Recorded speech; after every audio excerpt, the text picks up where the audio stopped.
That's me when I do the reverse. It's supposed to be Batman, but it looks more like me. Anyway. And when we talk of malware, when we talk of malware, there are different kinds like POS. Earlier, we have the ATM malware, script, macro, viruses, infects, and then worm, botnet, and so on and so forth, and ransomware. And then we're talking about a BIRLAC, which is virus and at the same time a ransomware. Okay, we are supposed to learn this after the presentation. If you don't learn anything, then I fail. So we're going to look at some of the visible signs. How do you do the reversing for this malware? And then we'll try to, because it is the file that you're going to analyze is already an infected file. You will never get the original file. So the infected file, usually you need to get your host file. For example, you have an important executable programs, and then you only have one copy, and then it is infected. Okay, your goal is to get that file out of the infected version. And then we're going to look into the on-demand polymorphic algorithm. We'll just discuss that later. And then also it has the metamorphic engine, and I'll show you how the created metamorphic algorithm is generated. When we talk of BIRLAC, when we talk of file infector, of course it needs the host file. Okay, it depends on what kind of infection. The file infector, it is appending, cavity, and those are the different features when we talk of file infector. When we talk of ransomware, as I discussed earlier, normally if you want to pay, you usually use the bitcoins. Otherwise, people or the malware can be traced when you don't pay with bitcoins. There are actually some machine that you can convert your money. I saw one of it looks like an ATM machine. You put your money and then they will give you a printout of the number for the Bitcoin. Okay, that's how it usually works. And then you put that code into the payment. And BIRLAC is a combination. It is a ransomware, file infector, on-demand, uses on-demand, polymorphic, metamorphic, and of course it locks your screen. As a ransomware, normally when you're infected with a ransomware, you will know. Okay, unlike other malware, okay, you don't know that you're already infected. For example, banking Trojan, it is already getting your money, but you're already infected and you didn't know. But for ransomware, it always has something because it tells you that you need something to pay. You need to pay something for the ransom, something like that. When you see something like that, and when you click, and you see this, okay, because I ran the malware when I was in Canada, okay, of course, I came from Canada. I just flew over here, okay, just to do this, to show this page.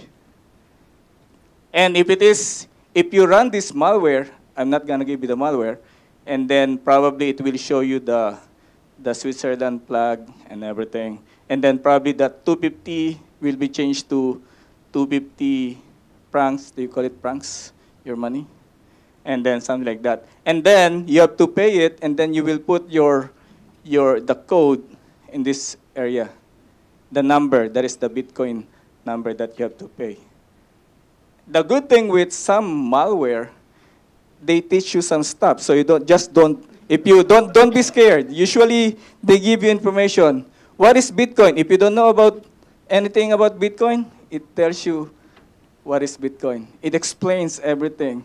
And then if you don't know where to get Bitcoins, it gives you the location where to. It is normally in Canada. This one, it depends on where you are in Canada. It gives you a list. Usually the ransomware authors are nice enough to give you those information. And actually, there is actually one ATM in Vancouver. I didn't see it, but the one that I saw is the one in Seattle, USA.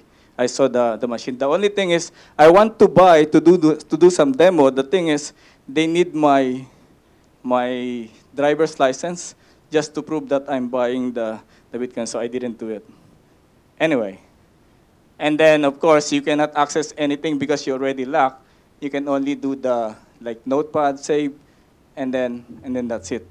You cannot do anything about it if you're already infected, unless you have to pay. That is the visible symptoms. Okay? Don't worry if you're infected with ransomware, you will know. As a malware, usually when we do reversing, we have some of the tools that we can use. We have Oli, we have Immunity Debugger. Those are the links that you can get some of the debuggers if you're doing the debugger. Usually when we do reversing, if it is encrypted, we have this whole executable file, and somewhere in the executable file there is a decryptor. Okay, just look for that decryptor. What happens is going to have this. The whole thing will be decrypted, and then just grab it, use your favorite disassembler or debugger, whatever you have, then you do the static dynamic analysis. But the problem is that is for common malware. And Birlac is not so common. It uses different stages in reversing.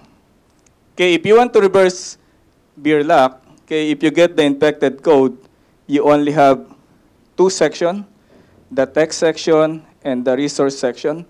Okay, the thing is, within that text section, the small part at the end of the code of the executable file is the metamorphic algorithm. When you run that metamorphic algorithm, you're going to have a decoded bytes here, which is responsible to decode the main functions. Once you get the main functions, that is the stages when you're trying to, if you got Birlac and then you want to play with it, this is how you play Birlac. Once you run the main function, it will give you different sub-functions, which is polymorphic. Okay?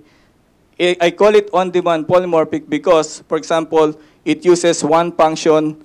What it's going to do is it's going to decrypt this one with a key, and then it encrypts it back with another key. That means every time you use a different function, it gives you a different information. So every time your memory, even your memory copy of the malware is different. That means you cannot apply the common reversing that you can just grab the decrypted version.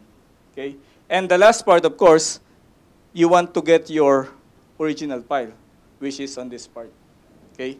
Once you did all the decryption and everything, you can get the host file. Okay, actually the malware, in some instances, it will drop the host file. Just grab it at the time it was dropped, and then there you go. Your sample is saved. But if you happen to have at least a backup of your system, I think the backup is much better than trying to do this, unless you want to play. Okay? Let's talk about Birlac as a file infector. Okay, normally, it depends on how we clean the file infectors, the infected files. Okay, different kinds of file infectors, like we have appending, prepending, cavity. Okay, this is how it looks like. Okay, this part is the whole executable file. Okay, appending is just, the malware is just at the bottom of the file. Okay, the host file is somewhere here. Prepending, just change the structure.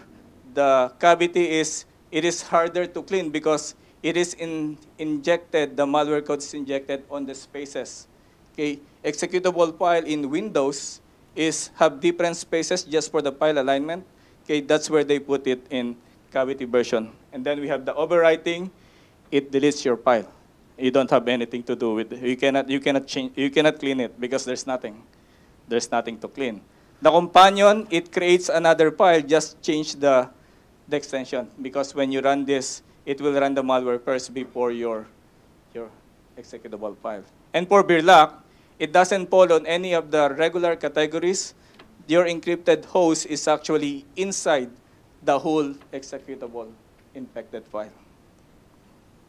Okay, to clean the Birlac, all you have to do is to look for the decryption key, and then actually the decryption key is only used for the simple XOR.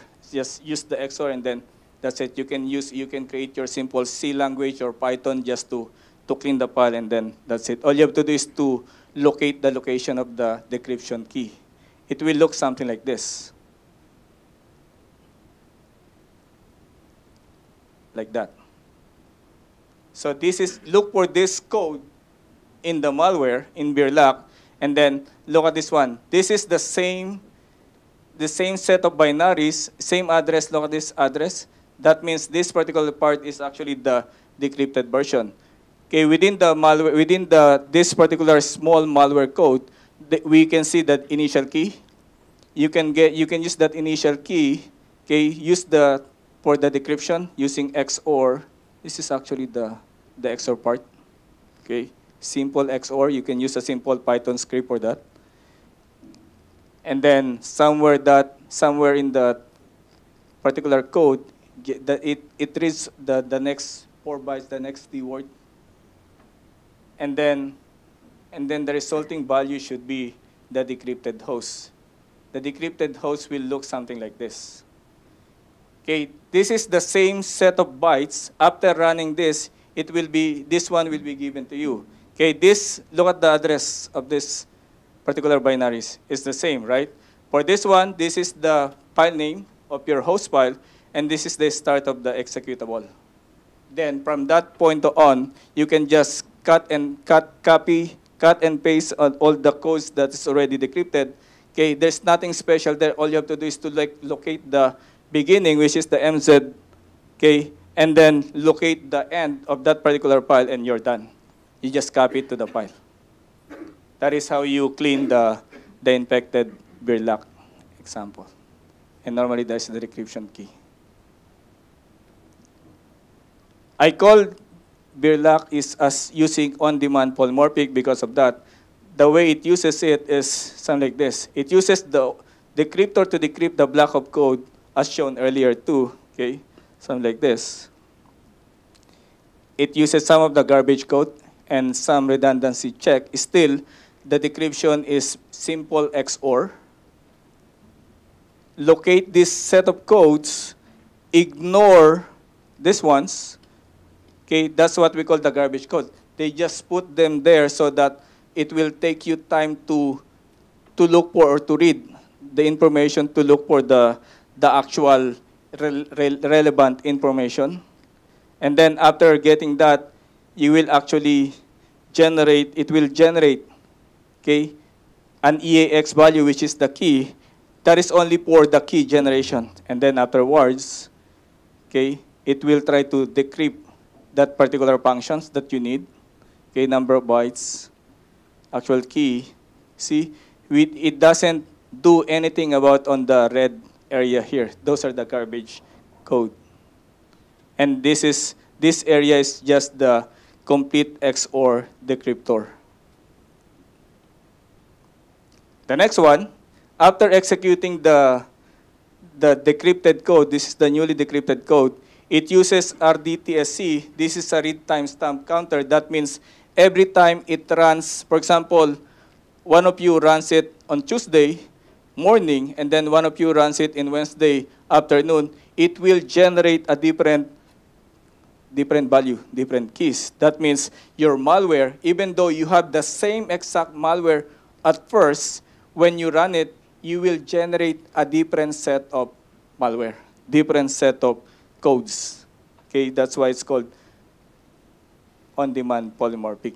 This is how it really looks like. It's also doing the same thing. It saves it's used the XOR and then uses a decryptor. Okay, but if you're going to look at this one, okay, it generates a new key using the RDTSC. So something like that. This is the starting location. Again, it generates, the generated key will be placed here on those sets of addresses. Okay, look at this. This is the decryption, or this is the decrypted code, okay? And this is the original key. Okay, once this one is executed, the same set of values of location, okay, look at this. These are still the same, but this one, okay, on the same address, this is now 9B7B00F4. The new key now is 997A6, something like that. So it changes every time.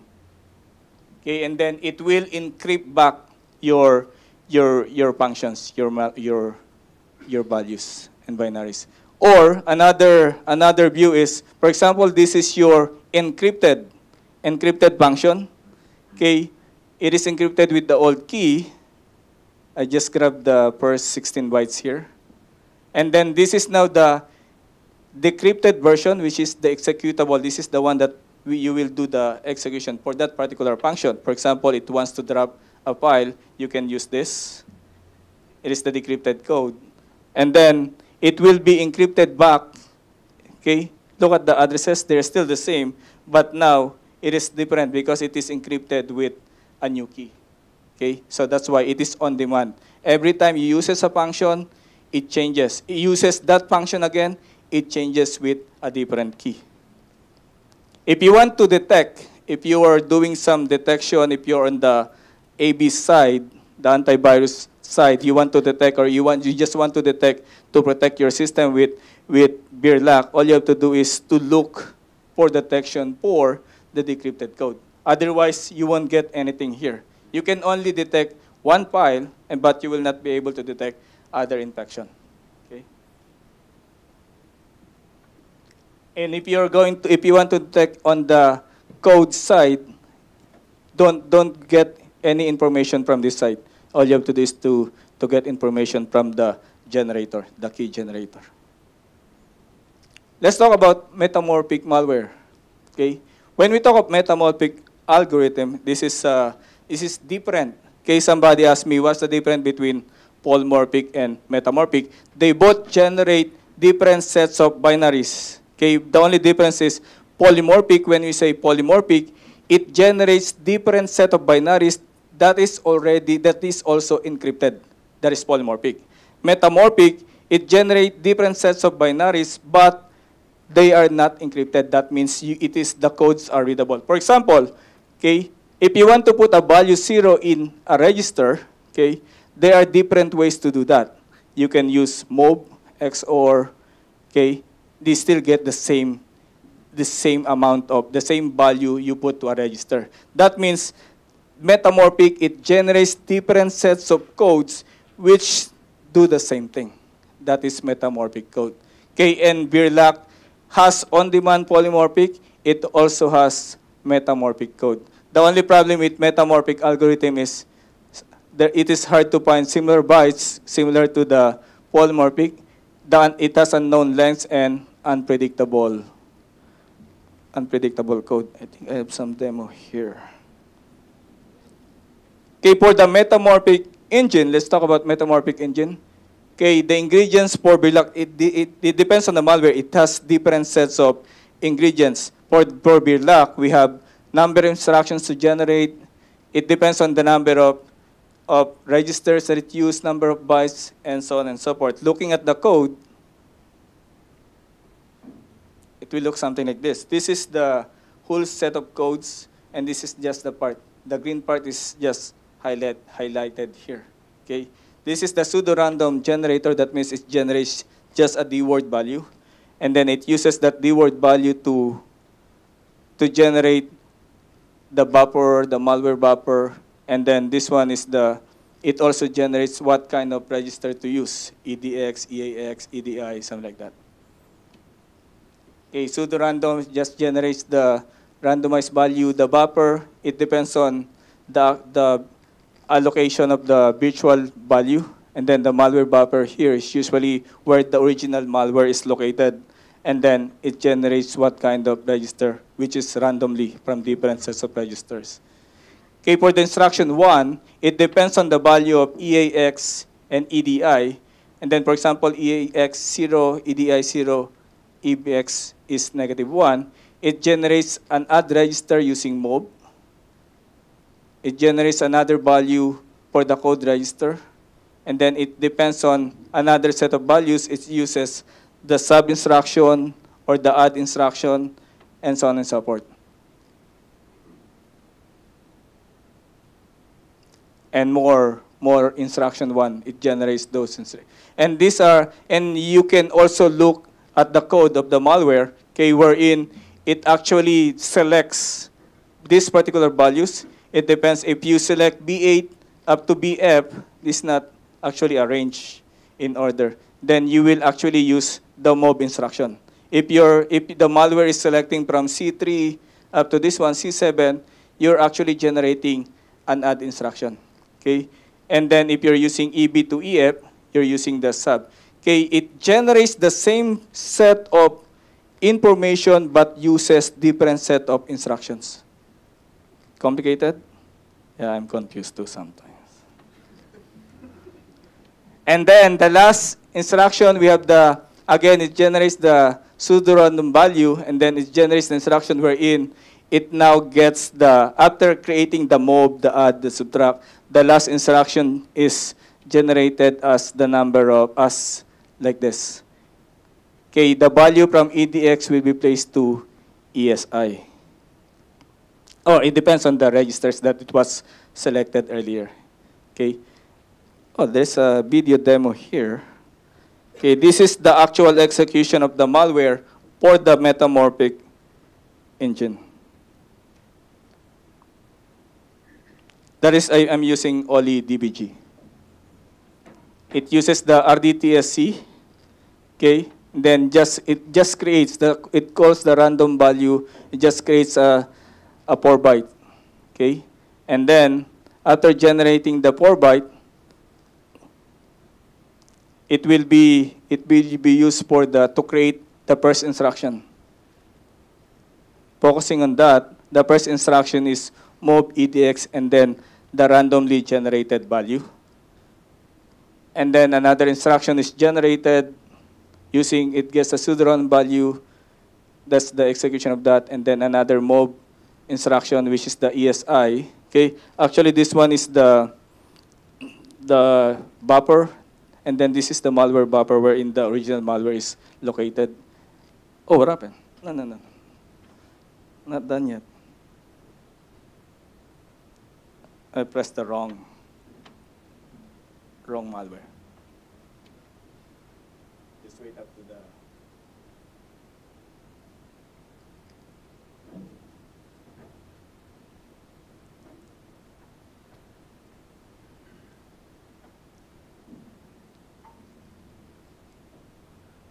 malware buffer and the value buffer, the new buffer for the new sets of bytes. And then it will proceed on creating the add, the subtract instructions. Like this is the instruction 1. So it created the sub EDX because of the combination of this EAX, EDI. Okay. So it created another sub ESI, add EDX, add sub ESI, and then after creating those instructions, it will actually change. This is the original malware. Okay, this is the original malware. Once it generates the metamorphic algorithm, it will encrypt that particular part, so you won't be able to read the actual malware. See, did you see it? It changes. Okay, and then the instruction 2 now is creating the transfer of the value to a certain register location. That one. We have the move ESI to a location pointed by the EDX. And then pass forwarding. Okay, the thing is, the first 4 bytes is actually created by this instruction. It will be created by that instruction. And then it is not always the same number of instruction. The next 4 bytes is actually this big. That big. See? Okay, before it's something like 5 instructions, but now the next 4 bytes, which is encrypted, is now like 10 sets of instructions. So it depends. That is how it generates the metamorphic part of the malware. And then it will just continue doing it until everything here is actually decrypted, encrypted. It just generates the whole thing differently. If you want to jump on the particular instruction because you already know you already know that particular part, you can just put a breakpoint on that location and then just press F9 if you're doing the debugging. But do not press F9 if you don't have any breakpoint, because it will just run the whole thing. If you know what I'm talking about. Something like that. Or just double-click the malware, it's easier. Okay, let's talk about the metamorphic algorithm. So we have seen earlier that it depends on the sizes, it doesn't matter, but usually you cannot actually detect the malware because of just the size of the instructions. So it is an approximately 28 kilobytes just to generate the decoder. Okay, I compared two samples infected with Berlac using the same metamorphic algorithm. Okay, the first one, this is the set of instructions just to decrypt these 4 bytes to become that particular one. And then this one is the second D word to decrypt this one into that 90, F3, 90, E9. And then this is the third D word to generate the third D word, to decrypt the third D word. Comparing it to the sample, the second sample, I didn't remove the boxes, okay, to see the different sizes. For the second sample, it is smaller. Okay, the set of instructions is smaller than the first one. And still, this one is almost half of the second D word. Okay, and then that one, the third D word now is actually the code to generate the third D word is longer than compared to the first sample. That is how it generates a different sample every time. That is only for the metamorphic. Okay, we are not talking about the on-demand polymorphic instructions. Okay, that is Berlac. Okay, comparing again the two samples. Okay, this is for the first D word. It generates the same set of D words. Sample 1, sample 2, sample 1, sample 2, MOV EDX, MOV ESI, EBX, ECX. Okay, if you want to create detection for this part, okay, you don't get detection from these codes, from these binaries. You have to try to generate the decrypted value first, and then skip this one because this is a key value. It is randomly generated. Just get the information from MOV EX, NOP, and this one. They are all the same on every sample, okay, if you want to do the detection. Okay, I have another demo for the metamorphic part. But there's always an easier way to detect. Okay, it generates the first D word. See, you can see on that side, running all that instruction to generate the second D word. It will be changed to a readable code.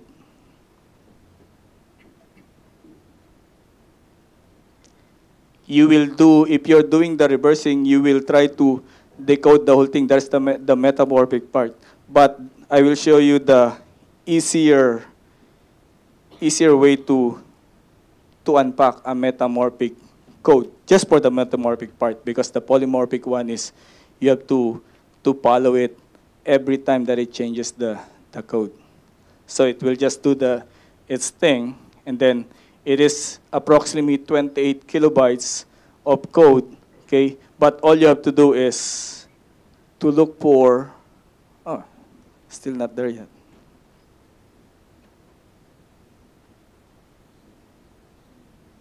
It's almost there. That's what happened when you're doing the reversing.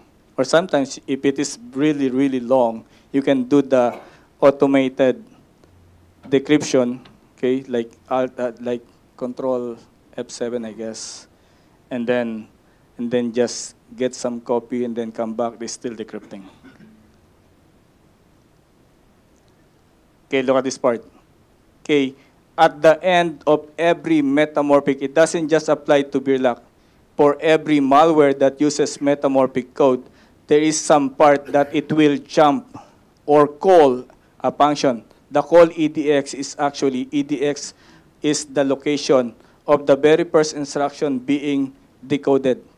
Okay, the call EDX now is, you have to just put a breakpoint on call EDX or any jump going out of the metamorphic code, and then you will actually have,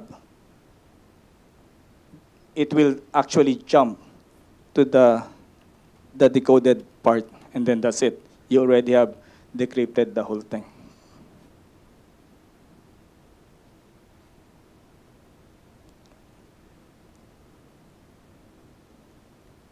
Beerlock is somehow a very complicated ransomware, unlike some ransomware that they will just lock your screen and then that's it. You pay, but the problem is, it is not very sure that you will get your files back. Okay, so the best defense for ransomware is you should have a backup, but do not create a backup on the same machine, because as we all know, when it will still be encrypted. Or if you try to back up your system and then using the external drive, and then you forgot to remove your external drive, and then the malware comes in, your external drive will be dead again, right? Or the thing is, the best, usually what I do, I hope I'm not infected with a ransomware, is when I do a backup, make sure that you're not yet infected, right?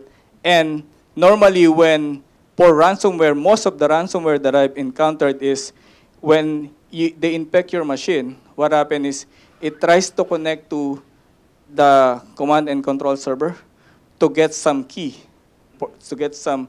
for your machine. It generates some random values, send it to the command and control server, and then from the server, it will send back something, and then it will tell the malware to, okay, you can now do the infection. You can now do the encryption and everything. Okay? So if you want to create a backup, okay, make sure you're not connected to the internet. At least, if the malware is already there, it cannot connect to the server to get the keys, and then you can do your backup, and then remove the backup if you want to go back to the internet. Okay? It is not a foolproof tip, but of course, you still have to always watch out for your system. Beerlock is a complicated malware. It has on-demand on-demand polymorphic, metamorphic. It is a file infector. Okay, and the thing is, it is supposed to be a sponsor track. Okay, I have to put something for Fortinet, right? For automated detection. That's what I said, because I said I don't have anything for a sponsor track. Okay, for automated detection, I put the malware, the same malware that we have been analyzing earlier, okay, to our system. Okay, I removed the A/B detection, I removed the cloud query, I removed everything, just pull sandbox execution. And what happened is, okay, from FortiSandbox, it's actually a good product. Is it being recorded? I have to do some work, right? Okay, so this is the information I've got. So I removed the static scan, the A/B scan, the cloud query, and then these are the information. So our FortiSandbox actually analyzes the malware for you. Okay, it actually lessened my work-related job, something like that. Okay, it actually gets those information. It visited some URL, some detected files, and so on and so forth. Okay, and then it will give you some ratings and everything. Okay, if you see some red, that means it is actually a high risk. Okay, and then you can see that this one, okay, it is a medium risk. It highlights the whole thing. Okay, looking at the different behaviors. Okay, some of the suspicious behavior that we can see is, it says virus detected. There's no A/B scanning and everything. It is executable file. These are the high-risk detection. It uses some suspicious IP and so on and so forth. It kind of detect. That's why it's not sure at least, but it knows that it's doing some infection. Okay, it actually drops a lot of different files. Okay, you can actually make BIOS description using our sandbox. So if you want to create your own company, creating BIOS description, just buy FortiSandbox, and then you can do your memory analysis. And this one, see, it even detects. I removed the suspicious IP. Okay, I blurred it because I don't want you to go to those sites. Okay, it detects some malicious websites. So those are the, so even though the malware is very complicated, but if you run it in FortiSandbox, it will be detected. Okay, for reversing, going back to the technical side, okay, just set a breakpoint. If you're analyzing not only Birlock, any malware, okay, if it is using a metamorphic engine, you will feel it that it's using a metamorphic engine because you have different set of samples, but you can read the bytes. You can analyze the bytes without even running it. That means it is a metamorphic algorithm. Just look for something that you can put a breakpoint, okay, and then put a breakpoint, press F9, it will stop there. You will get the decrypted version. You can get the patterns, of course, for the decrypted code already. Do not get from the encrypted or metamorphic one. And then for cleaning, there are actually some registry keys. I was not able to show you, but you just have to clean the registry keys. You just delete it on the using regedit and so on. Okay, you can extract the host file. Okay, you can use some scripting, Python, and everything, just to know exactly where to cut. Okay, wait for the decryption and then cut the host file. And then, of course, you have to delete all malicious drop files. And finally, backup is always your first defense. Okay, and I guess that's it. I think we have enough time for some question and answer. I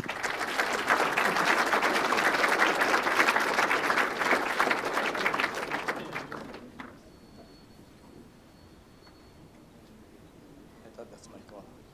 Any question? Everybody still sleeping? We're done. Oh, question. How long does it take for you for analyzing malware on average time? Are you asking if I'm using FortiSandbox or just my own, without the FortiSandbox? The reversing.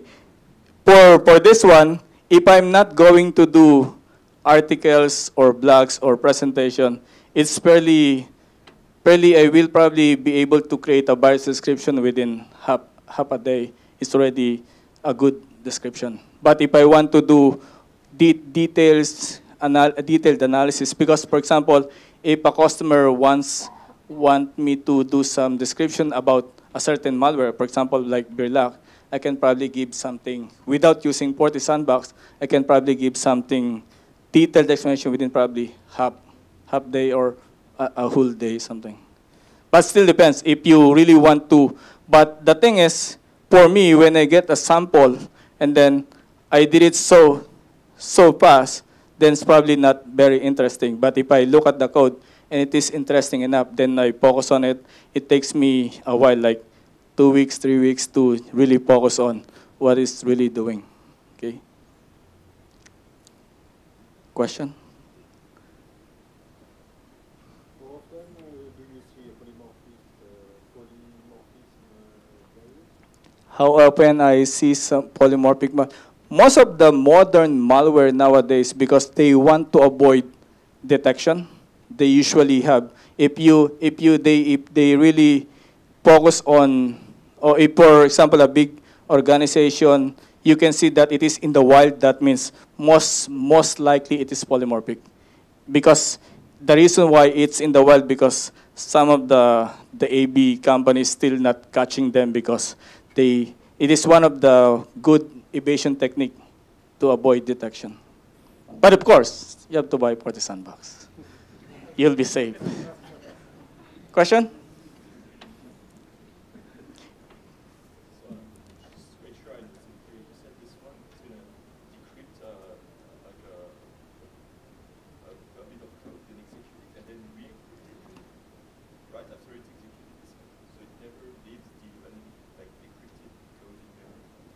Yeah, that's why I call it the on-demand polymorphic. Every time it decrypts that particular, for example, a code that will, there's a function that will drop a certain copy of the malware or certain file, okay? What happens, it will decrypt it with an old key and then perform the function, execute, for example, drop a file. And then after dropping that file, another function will generate a new key and then use that key to encrypt. That's why you cannot grab the malware code from the memory, because it's always encrypting and encrypting it back with a new key. So that's why it's on demand. It changes. Yeah, it only runs one function at a time, and then it encrypts it back, and then it changes every time.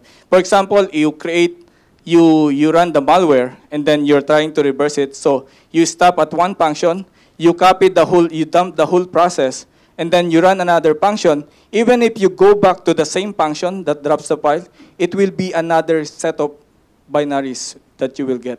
It changes every time. Question?